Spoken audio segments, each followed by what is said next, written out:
Let's hold on to the resilience, to the courage, to the bravery of a person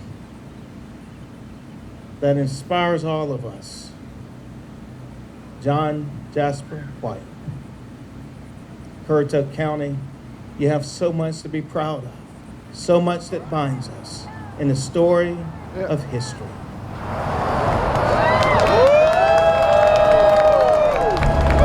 Today we have a statue that represents an African American hero of the American Revolution.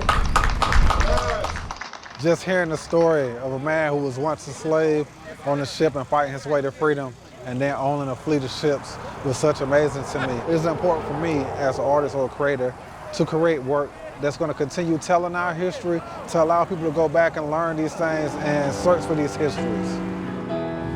Today, we gather not merely to remember a date, but to celebrate a people, a journey, a struggle, a triumph, a legacy.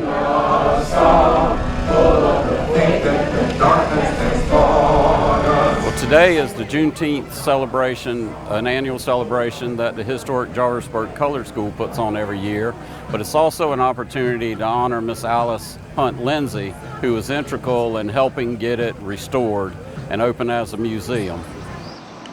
The plaque dedicated today was to Alice Hunt Lindsey. She was a major player in the research, and she's also the great-granddaughter of William Hunt, who donated the land for this school to be built on. We're very proud of that. That no child in Currituck County ever again stands outside of the door of knowledge or the halls of power without a key in their own hand to open that door. Both my parents went here.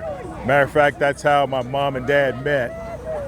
My dad was in the 6th grade, my mom was in the 3rd grade. Until death did them part, they were together.